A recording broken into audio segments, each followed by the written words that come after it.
नमस्कार दोस्तों, जय हिंद। आज मैं चर्चा करूंगा 1857 के उन क्रांतिकारियों की जिनका नाम कुछ लोग जानते हैं, कुछ लोग नहीं भी जानते होंगे। मैंने कुछ क्रांतिकारियों का नाम पहले कुछ वीडियोस में जो है उनकी जीवन परिचय के बारे में बताया।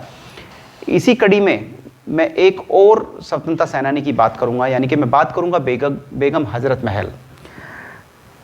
दोस्तों, मैं बताना चाहूँगा कि जो 1857 की जो क्रांति हुई उसमें कोई अछूता नहीं रहा, चाहे वो मजदूर हो, किसान हो, चाहे सिपाही हो, चाहे फिर वो बेगम हो, चाहे फिर वो सुल्तान हो।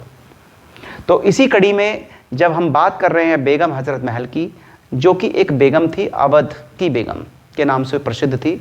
अवध के नवाब वाजिद अली शाह की वो दूसरी पत्नी थी और अंग्रेजों द्वारा कलकत्ते में अपने शोहर के निर्वासन के बाद उन्होंने लखनऊ पर कब्जा कर लिया था।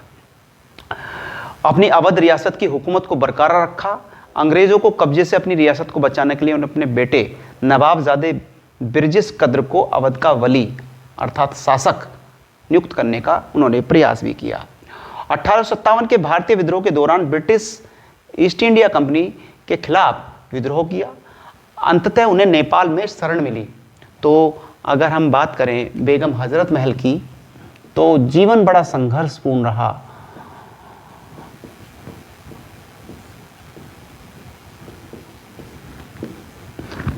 तो बेगम हजरत महल ने 1857 में भारतीय विद्रोह के दौरान ब्रिटिश ईस्ट इंडिया कंपनी के खिलाफ विद्रोह किया।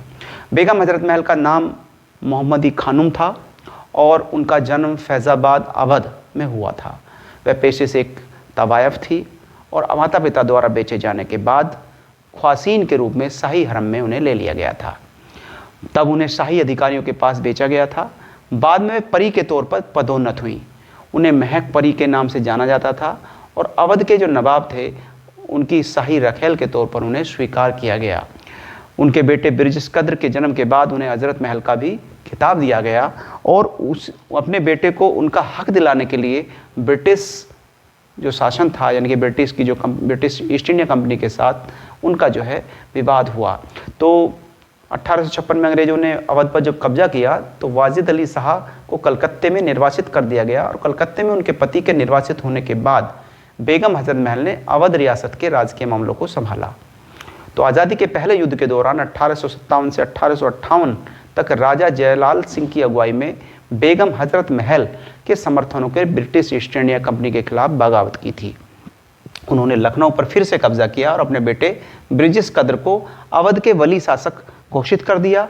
बेगम हजरत महल की प्रमुख शिकायतों में से एक यह थी कि ईस्ट इंडिया कंपनी ने सड़कें बनाने के लिए मंदिरों और मस्जिदों को आकस्मिक रूप से ध्वस्त कर दिया गया है और जो है साथ में जो बंदूकों में जो चर्बी जो थी वो सूअर और गाय के मीट से बन रही थी। ये एक तरह से उनका जो है विरोध करने का एक जरिया बना और बाद में उनका संघर्ष जो है अंग्रेज़ों के साथ हुआ और आलमबाग की लड़ाई के दौरान उन्होंने जामा सिपाहियों की भरपूर हौसला अफजाई की। हाथी पर सवार होकर अपने सैनिकों के साथ दिन रात युद्ध करती रहीं और लखनऊ में पराजय के बाद वे अवध के देहातों में चली गई।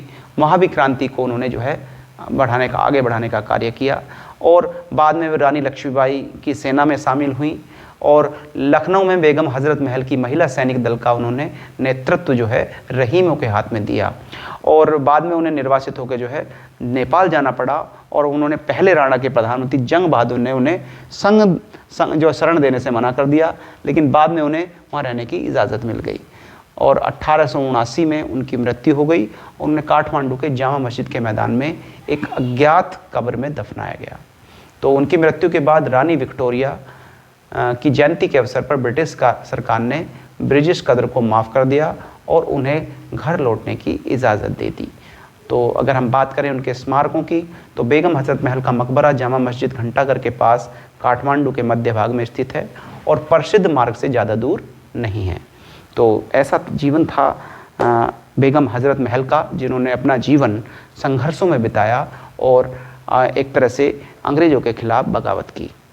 तो मैं आगे और वीडियो लेके आऊँगा। तब तक के लिए मैं आप लोगों से विदा लेना चाहूँगा। तब तक के लिए नमस्कार, जय हिंद।